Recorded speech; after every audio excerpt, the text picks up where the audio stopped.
अब हम यहाँ पर अब जानने वाले most important reaction of halo alkane and hello arenes. तो एक भी टाइम नहीं गंवाना है हमको, क्योंकि बोर्ड एग्जाम चल रहा है। वीडियो को चलो यहीं पर स्टार्ट करते हैं। तो चलो, तो सबसे पहले हम यहाँ पर बात करते हैं न्यूक्लियोफिलिक सब्स्टिट्यूशन रिएक्शंस के बारे में, जो कि हमारा SN1 रिएक्शन और SN2 रिएक्शन। ठीक है, SN1 रिएक्शन में देखें तो हमारे पास क्या दिया है, 2 स्टेप का मैकेनिज्म है। फॉर्म क्या है, फॉर्म्स कार्बोकैटायन है और favoured by 3 degree halo alkane से, 3 डिग्री हेलो एल्केन से हमारे पास ये घिरा हुआ है। ठीक है, तो रिएक्शन देखोगे सबसे पहले Lg का मतलब लिविंग ग्रुप है। ठीक है, loss of leaving group, leaving group हमारे पास यहाँ ब्रोमीन था। ब्रोमीन का जब यहाँ पास लॉस होता है तो हमारे पास यहाँ पास क्या बना है, 3 डिग्री कार्बोकैटायन बना है हमारे पास। ठीक है, फिर इसी में हम क्लोरीन ऐड करेंगे तो हमारे पास क्या हो जाएगा, न्यूक्लियोफिलिक अटैक होगा और यहाँ पास क्लोरीन हमारे पास जुड़ जाएगा। ओके, ये हमारे पास क्या है, SN1 रिएक्शन है। फिर SN2 रिएक्शन का बात करें, SN2 रिएक्शन का बात करेंगे तो ये 1 स्टेप का मैकेनिज्म है। ठीक है, 1 स्टेप का मैकेनिज्म है, बैक साइड अटैक होता है। ठीक है, बैक साइड अटैक होता है इसमें और favoured by 1 degree halo alkane. ठीक है, इसमें क्या है, 1 डिग्री हेलो एल्केन से घिरा हुआ है। ठीक है, सबसे पहले हम क्या करेंगे, इस हमारे पास 1 डिग्री हेलो एल्केन में हम क्या करने वाले हैं, ब्रोमीन ऐड करेंगे।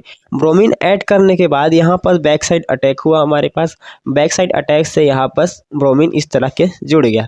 ओके, फिर यहाँ पर हम इसमें से क्लोरीन निकालेंगे, तो क्लोरीन निकालने पर हमारे पास कुछ इस तरीके से दिखेगा ये स्ट्रक्चर। ओके, तो ये हमारे पास SN1 और SN2 रिएक्शन है।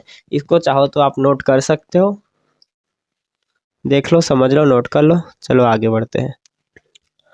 तो अब हम यहाँ पर देखते हैं एलिमिनेशन रिएक्शन। ठीक है, एलिमिनेशन रिएक्शन में सबसे पहले हमारे पास आ रहा है डिहाइड्रोजनेशन। सबसे पहले क्या, यही रिएक्शन है हमारे पास, डिहाइड्रोजनेशन।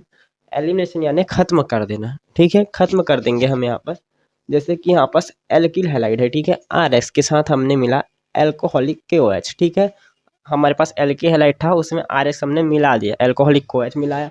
ठीक है, तो उसके बाद क्या टूटा, हमारे पास एल्किन टूटा। ठीक है, एल्किन के टूटने के बाद हमारे पास क्या बना, पोटेशियम हैलाइड।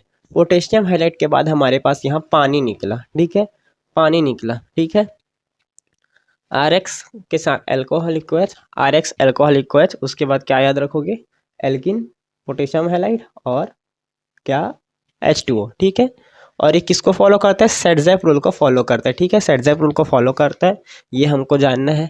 फिर रिएक्शन विथ मेटल्स। ठीक है, जब हमारे पास हेलो एल्केन का मेटल के साथ रिएक्शन होता है तो क्या बोलते हैं उसको, जब हेलो एल्केन का मेटल के साथ रिएक्शन होता है तो उसको हम यहाँ पास क्या बोलते हैं।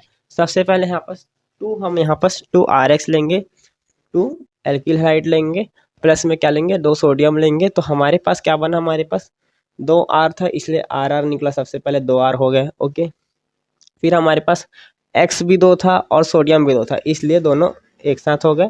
और क्या बोला, ड्राई ईथर हमारे पास निकला। ठीक है, ड्राई ईथर ये हमारे पास किस काम आता है, use to prepare higher alkenes. ठीक है, हायर एल्किन्स को यहाँ पर बनाने के काम आता है। ओके, फिर फिटिंग रिएक्शन का बात करें, फिटिंग रिएक्शन में क्या है, 2RX plus 2Na is equal क्या है, हमारे पास 2R निकला, उसके बाद वही 2NaX हमको यहाँ पास निकला।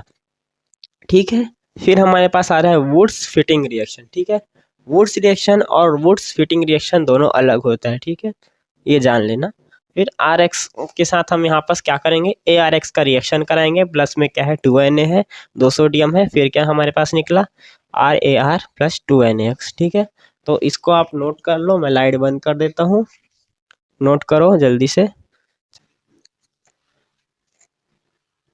तो अब हम लोग जानेंगे पॉलीहेलो कंपाउंड्स के बारे में। पॉलीहेलो कंपाउंड जो कि मोस्ट इंपॉर्टेंट है, उसमें सबसे पहले आ रहा है क्लोरोफॉर्म CaCl3। प्रिपरेशन किससे होता है, हमारे पास एथेनॉल एसीटोन से इसका प्रिपेयर होता है। ये यूजेस क्या है, सॉल्वेंट, एंथेस्टिक, ईयरलियर भी बोल सकते हैं। ठीक है, सॉल्वेंट में काम आता है, एनेस्थेटिक में काम आ रहा है। फिर कार्बन टेट्राफ्लोराइड देखोगे, प्रिपरेशन फॉर मेथेन। ठीक है, मेथेन से बन रहा है यहाँ पर। फायर एक्सटिंग्विशर, वो पेट्रोल पंप में लगा रहता है, कई हॉस्पिटल्स में रखाया रहता है, जब आग जलती तो हमारे पास काम आता है, ये फायर एक्सटिंग्विशर होता है हमारे पास।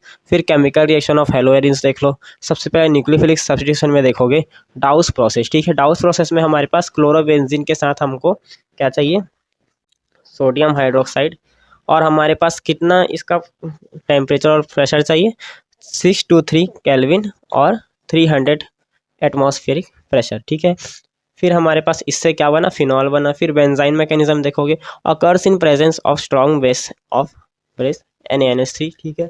फिर आता है इलेक्ट्रोफिलिक सब्स्टिट्यूशन रिएक्शन, इसमें आ रहा है नाइट्रेशन, सल्फोनेशन और हेलोजिनेशन। इन्वायरमेंट इफेक्ट्स देखोगे तो सबसे पहले फ्रियॉन्स का जानते हैं। फ्रियॉन्स में क्या होता है हमारे पास, कॉज ओजोन डिप्लीमेशन, और DDT का जानोगे तो प्रेसिडेंट ऑर्गेनिक पॉल्यूटेंट है। ऑर्गेनिक पॉल्यूटेंट हमारे पास हो रखा है, ओके। फिर एक छोटा सा आपके लिए होमवर्क है, कंपैरिजन बिटवीन हेलो एल्केन और हेलो एरिन्स, ठीक है। हेलो एल्केन और हेलो एरिन्स में आपको कंपैरिजन तैयार करना होगा। तो ये हमारे पास यहाँ पर जितना रिएक्शन आने का था हमने उसको कर लिया कवर, ठीक है। तो मैं बोलूँगा अच्छा लगा वीडियो तो लाइक वाइक कर देना, शेयर कर देना, सब्सक्राइब भी कर देना, आपकी इच्छा है ये, जैसा भी हो। मैं बस इतना चाहूँगा कि आप इस चैनल में धीरे धीरे विजिट करते रहें, क्योंकि मैं यहाँ पर डेली यहाँ कंटेंट डाल रहा हूँ आपके लिए, आपके बोर्ड्स के लिए। बोर्ड्स के लिए अब ज़्यादा दिन नहीं बचा है, मिनिमम हमारे पास नहीं, मैक्सिमम हमारे पास लगभग 1 महीना ही मान लो अब, ठीक है। तो किसी और लेक्चर में मिलते हैं ऐसे ही लेक्चर के लिए, तब तक आप एमाइन का भी देख सकते हैं। Bye bye.